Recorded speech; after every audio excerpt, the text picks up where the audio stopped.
Good morning, LREA members.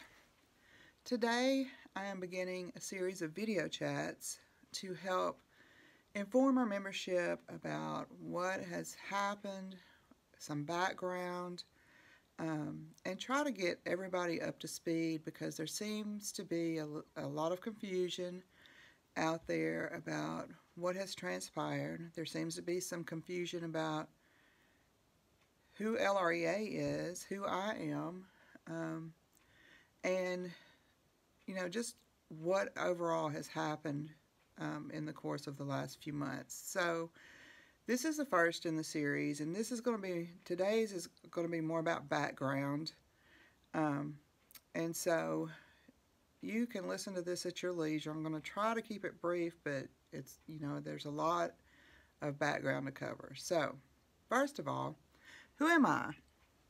My name is Teresa Knapp Gordon, and I am the LREA president. LREA is the Little Rock Education Association, which used to be called the Little Rock Classroom Teachers Association, or CTA. A lot of people still say CTA, but we are now the LREA because we want to be sure that our name is all-inclusive and that everybody understands that we represent all teachers and all classified staff. And that means that we are a wall-to-wall local, and we refer to everybody as educators. So there's certified staff, there's classified staff, but everybody is referred to as educators. So when you hear me say educators, I'm referring to all of our members, classified and certified. I am a National Board Certified Teacher, and I have renewed my certification, so I am certified through the year 2025. I have a Master's in Library, Media, and Information Science. I have a Bachelor's in Early Childhood Education and Elementary Education. I've been teaching for 22 years. I started my career at David O'Dodd Elementary teaching 6th grade, then I taught 3rd grade, and then I taught 4th grade. After that, I decided to go back to school and become a library media specialist because my first love has always been books and technology. I have served for 17 years on the CTA and LREA boards. I have served the past 9 years as vice president under President Kathy Kohler, and I was the chief negotiator for contracts for the past 10 years. I've been active throughout my tenure on the board at the local level, the state level, and the national level in the association and also in my professional organizations. I have been recognized as the Library Media Specialist of the Year for the Arkansas Association of Instructional Media. I have been recognized as the Little Rock School District School Teacher of the Year. I have been nominated for Disney Educator of the Year, and I'm a member of numerous professional organizations in my degree areas as well as other areas of interest. This is my 2nd year as president. My first year, I completed Kathy's term because she moved up to be the AEA president, which is the state organization, the Arkansas Education Association. And last year, I was elected to the first 3-year term as president. So I will be your president for 3 years, and this is the first year of that term. So let me give you a little background about what has transpired this year. So in August, I called a general membership meeting to meet with our members to warn everyone about what was coming or what we expected to come in negotiations.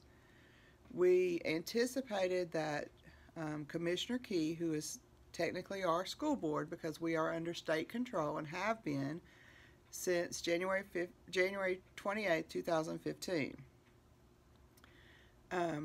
We anticipated that Johnny Key was not going to sign our contract once we negotiated it. We were also anticipating that he would apply for a waiver of Arkansas Teacher Fair Dismissal. Under the new law that was passed in 2017, it's called Act 930 of 2017, we are classified as a Level 5 district under state control. In that law, it says that a Level 5 district under state control there are lots of things that can be done to us, and one of them is the application of waivers for teacher fair dismissal and public employee fair hearing. Now, up until the meeting the last of December, no other public school district in the entire state of Arkansas has had that waiver. Only charter schools have had that waiver. And we'll talk a little bit more about that later. So in September, we entered negotiations on language in the Professional Negotiated Agreement, or P&A. We also call that our contract. And that's confusing for some people because you also have a document that you sign every year that's called a contract. And we just call those your personal contract, and then the P&A is the overall contract. So in October, we finished negotiations. Mr. Poore and I did what's called a TA, which it stands for Tentative Agreement, which means that we signed off on the document and sent it to Key to be signed, Commissioner Key. I called a general membership meeting, as has been the tradition in the past. The educators usually ratify first. So I called the general membership meeting. Our membership voted to ratify the contract, and then it went to Key, and Key refused to sign it, which was a classic act of bad faith, and it kind of demolished the trust, whatever was left of it, between the two parties. So in November, we re-entered negotiations. Commissioner Key had put forth a directive to Mr. Poore, directing him to enter language into the contract about waivers of teacher fair dismissal and Public School Employee Fair Hearing Act. And the language that he directed Mr. Poore to put in was not agreeable to us because it indicated that we supported a waiver, and we refused to agree to support any such thing. So we began to partner with parent and community organizations in Little Rock to gather support for the association, its members, in the district, anticipating that we could possibly end up having to take a job action. We began informational picketing at the schools. We held a community meeting with overwhelming support. Over 1,000 people were in attendance. And at that meeting, which was a closed meeting, at that meeting, we took a poll of the community members who were in the building, and they supported overwhelmingly any action that the membership voted to take, up to and including a strike. And so from that point on, the community and parents really rallied with us. They supported the informational picketing. They emailed the commissioner, they emailed the governor, they emailed the state board members. They really stood by our educators out on the picket lines. It was just really overwhelming, and we appreciate all of that support, and we continue to maintain that support. So then the LREA did an educator survey on our members, wanting to know what were your priorities going forward, and what your feeling was about taking a job action. And it came back with 2 priorities, and the 2 highest priorities were to retain the contract, the P&A. The educator survey came back with 2 priorities: to retain our contract, our P&A, and to retain due process for our employees. So my charge was pretty clear as chief negotiator. I worked with top labor lawyers at NEA and at the AA levels, the national levels and the state levels, to develop language to meet those goals. We went back into negotiations on Monday, November 12th, and negotiations nearly broke down. As a matter of fact, on November 12th, late in the evening, after we had negotiated all day, Mr. Poore suggested that we declare impasse. And my suggestion was maybe we need to step away and come back the next day, because we were very close to an agreement and there was just a few minor language, or maybe major language things that we had to get around. And so we agreed to that, and we came back on November 13th and worked, and we reached agreement with the condition that Commissioner Key would sign first before the educators ratified. And that was done to prevent further erosion of trust after he refused to sign the first time. So I went ahead as president, called a general membership meeting for the evening of November 13th because I didn't know what was going to happen. I didn't know if Commissioner Key would sign it or if he would not. And so we knew that we would either be ratifying a contract or we would be voting on a job action if Commissioner Key didn't sign it. So we received word about 10 minutes into the meeting that Commissioner Key had signed the contract.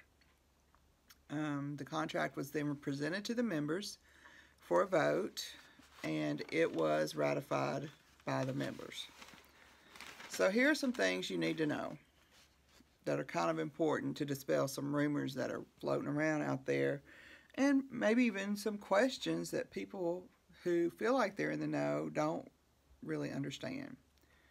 So, first of all, the negotiations team and the LRA never agreed to support any waivers of fair dismissal, because we don't support that. We believe that those fair dismissal laws protect your autonomy to do your job, and they also protect you. They serve to protect you from unfair principles, from unnecessary political or public influence, and we feel like those jobs are important. I mean, those laws are important, and the laws have never been waived for any public school district in in Arkansas until December. They have only been in place for charter schools. The new law, Act 930 of 2017, which I referred to earlier, states that the district, while under state control as a Level 5 district, can apply for these waivers. Among other things, the law is a really dangerous law, and it is not in the whole purpose of ESSA. The federal ESSA law is supposed to be all about support, and this law, this Arkansas Act 930 of 2017, is not at all about support. It is about punishment, which is what No Child Left Behind was about, and that's what ESSA replaced. However, the law did pass. It's the law in the state of Arkansas, and it was approved by Betsy DeVos at the national level. And so under that law, they can apply for these waivers. And no language in our contract, in our P&A, can supersede that law. It's the new law from 2017. We knew, your leadership knew, I knew, that Key was going to apply for the waiver regardless of whether we had a contract in place or not. It was never about the election. The election really wasn't going to have an impact as far as, I mean, it would have been great if we had gotten some people elected that could have worked to stop some of these things, but we knew that was a long shot. The bottom line is you are protected with the PNA. I can't share all of the details publicly because you know as well as I do that we have those among us who will go back and share those details, and the details will get back to people who don't need to know them. But rest assured, you have a contract and you have the right to due process. Under the United States Constitution, your individual signed contracts are considered property, and you have a right to your property. And the only way property can be taken from you is if you are served due process. And that's in the United States Constitution, not the state constitution, not in any state law. That's in the United States Constitution. So trust me when I tell you that you are protected. And once, if someone is recommended for dismissal without being given due process, that's when those protections will come into play. We really hope that does not happen. We would hope that progressive discipline and tests are used judiciously. But we also know what we're dealing with, and we are committed, the LREA is committed to ensuring that you receive your due process and protection. So finally, for today, because I know this is a lot to take in and digest, I want you to understand, I know that the meeting in December, I know it was hard. I know that it really hurt because as teachers, as educators, we take what we do personally because it's about the lives of children. And when somebody makes a decision that doesn't understand or know the sacrifices and the way that you go above and beyond every day to serve those children of greatest need, slaps you down from up high, it can be a morale killer. I understand that. Please know that I'm going to do everything I can, everything in my power to ensure that we win this. But you also need to understand that the war for our district and our children is far from over. These are just the first battles. The legislature convenes this month, and the battles will go statewide. We know that there are going to be some nasty bills come across, and we are going to not only have to stand together as Little Rock, we are going to have to stand together as a state. And a lot of our educator colleagues across the state do not have those protections that we do here in Little Rock. We're going to have to join with them and stand together as one, because unfortunately, a lot of the legislators that come up with these awful things, awful bills, are out there in the little towns, the rural areas of Arkansas.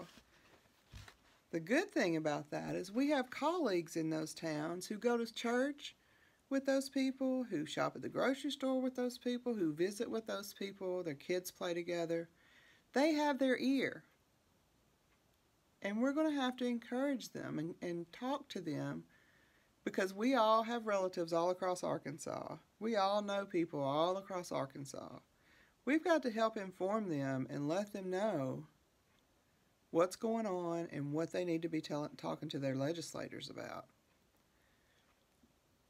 In the meantime, in Little Rock, we must remain the professionals that we are. It's very easy to get disheartened. It's very easy to trudge through your day. I understand all of that. But we must protect our children. That is our number one priority. We are the only thing standing between them, our children, in those forces that would destroy our schools. We must remain engaged, and we must not allow ourselves to grow weary. And I know that's easier said than done. Remember, you are the educators. You are the professionals. You are strong. You are dedicated. You will not allow yourselves to be bullied. We have all of the power we need to win this and protect our children, but we must do it collectively, together. Stand strong, be positive, be active, stay informed, inform others. Our children are depending on us to be the educators they know us to be. The battles will keep coming. We are ready. Trust your leadership. The timing is everything. You are the LREA, and together we will prevail. Thank you. Have a great day and a happy new year. And just believe that we are going to get through this together.